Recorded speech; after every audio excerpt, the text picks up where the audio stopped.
Earlier in this video series, we took a look at the bookkeeping and invoice reports available to us here in Freshbooks, and in this video, we're going to take a look at the timesheet reports available to us.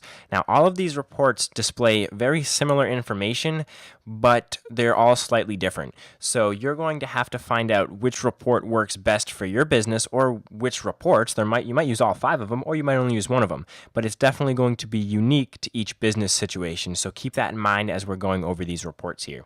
So let's go ahead and let's take a look at the first one, and that is the timesheet details report. So if we go ahead and we open that up, you'll notice that at the top we've got our filters just like in all the other reports here in FreshBooks, and what this shows us is it shows us a detailed view of each of our staff members and the hours that they have logged for the specific date range specified. So since I have 2 staff members in the system here, but only one is being displayed, the reason that is because the other staff member hasn't logged any hours. If they had, however, they would also be listed here and they would be included in the total. However, for Anson Alexander, I can see each individual task that he has logged, the hours for that task, so 3, 5, 7, whether that task has been included on an invoice or not yet, and then the total amount of hours logged for the individual person.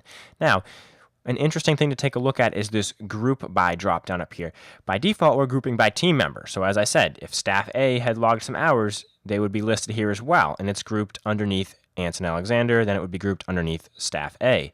However, we could also group by a particular project, and if I do that and update this, notice how this report changes. It's no longer grouped by staff member. The staff member is included in the report, but it's grouped by a particular project, so I can see how much time has been spent for the given date range on a particular project. So I can see that 7 hours have been spent on the proposal project, and 8 hours have been spent on the research project, for a total hours of 15.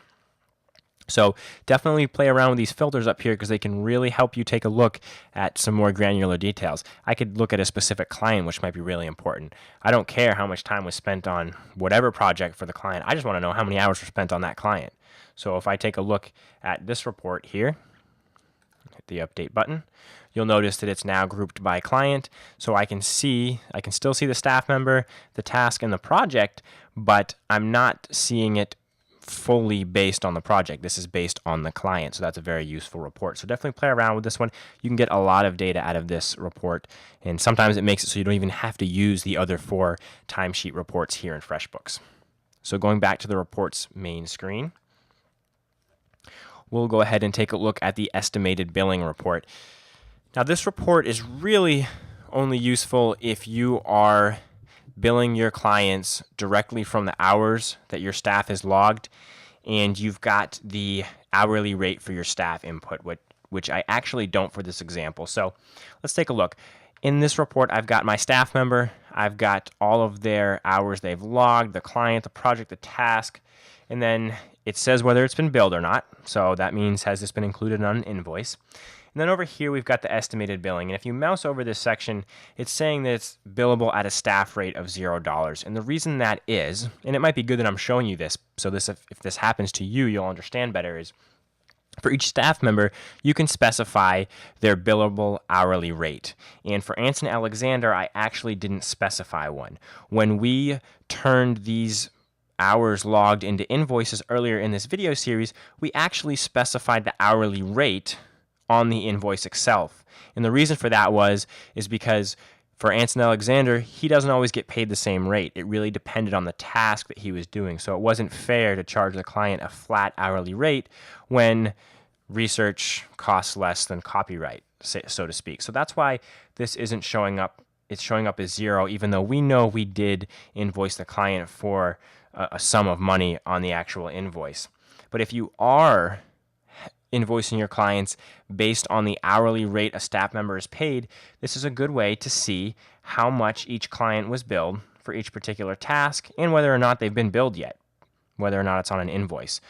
So this is, if you're making use of that hourly rate feature here in FreshBooks, this is the report you're going to use to just get an overview of what's going on with your business.